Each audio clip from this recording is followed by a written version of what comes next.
Hi, this is Dr. Aaron, and I'm here with Elaine, and we're going to talk with Elaine about her experience following her auto accident and the care she received at Personal Injury Correct Care. So Elaine, thank you for interviewing with me today. And what I want to know is, what concerns you most following your accident? My first concern was if anything was broken on my body because of the force of the accident. And then the second concern was the vehicle, which I mean sounds really silly. I really probably put more worry on the vehicle because at the time of the accident I thought it was minor. You know, they always tell you things are minor, and in my mind it was minor. Did anything happen to the vehicle? Actually, the vehicle was totaled, so I was incorrect. Of course, I was inside the vehicle and I wanted everything to be okay. Sure. And did you go to the hospital after your accident? Since you didn't have what you felt was immediate pain, what did you do immediately after the accident? I did not go to the hospital. I felt like a hospital was more for an emergency, and I didn't feel like I was in a big emergency situation, which sounds silly now, but you know, at the time, that's how I felt, that going to an emergency room would have been kind of overkill and that I was all right. So you felt okay, or you didn't feel it was an emergency right after the accident. Right. What happened a couple of days later, a couple of weeks later? How did you start to feel? Did anything show up then? Yes, right after an accident, you're kind of tired, so you just think that's normal, which I think it is. But I started having some pain and some aching, which I figured was normal, and it would just, you know, a few days of that, and then I was going to just be fine. But the next week, I started having some real lower back issues, trouble moving, and I had a lot more problems than I thought. I actually had some serious problems. I had a herniated disc, and so I was incorrect at the accident scene, thinking that I was okay and that it was not an emergency. So you said you had a herniated disc. So did you have special testing done? And what kind of testing did you have done as things or symptoms started to progress? I had an MRI and a nerve conduction test done, and that showed the problems that I had where I really was broken. So it verified what you were feeling. It actually showed something Yes. was wrong. Which is kind of a relief because you kind of think, you know, you hear that term, you know, you're in a car accident, so you don't want to over dramatize things, so you just tell yourself you're going to be fine.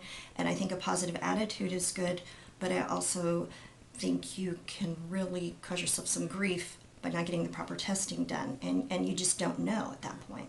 And did you have any problems with your insurance company regarding this testing and some of the things and the symptoms that were presenting? I didn't, because everybody at this office took care of that for me.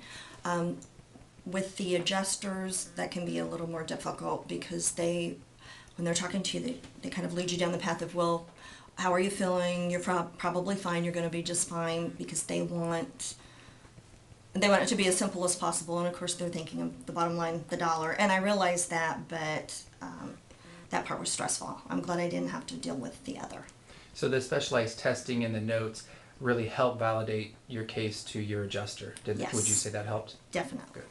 And how would you say your overall experience was with your care, your testing, your treatment at Personal Injury Correct Care? Great, because that way I could just I knew I had a team that would take care of me, and so I could concentrate more on getting well, because there are a lot of stresses that go along with an injury.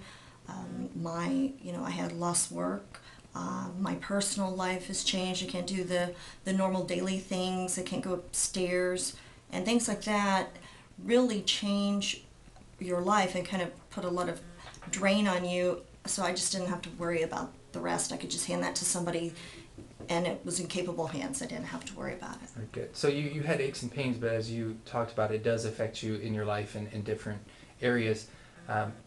Just elaborate on that a little more. Did you have to lose work? Did you have to change things at home? I did lose work. I have to change things at home. Somebody else has to do my laundry because it's at my washer and dryer in the basement, which I can't go up and down stairs yet. I have to be careful there.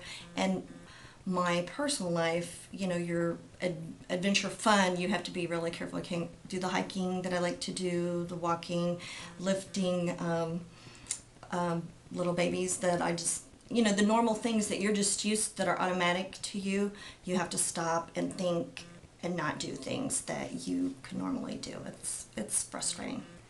And as you get better, as you improve, what advice would you have for somebody who's been in an auto accident, whether it's severe or not severe, based on your experience, what would you like them to know? I would like them to know to be very careful in assuming that they're okay, because it's just best to go to a center that knows what they're doing with a car accident patient and let them assess what's really going on in that person's body, because a lot of things you don't know for another week, maybe two, and if you've already signed off with an adjuster saying I'm fine because I thought I was fine, then all the legal all of the responsibility would be on you, and it can be very expensive. Well, thank you, Elaine. I appreciate it. Have a good day. You too.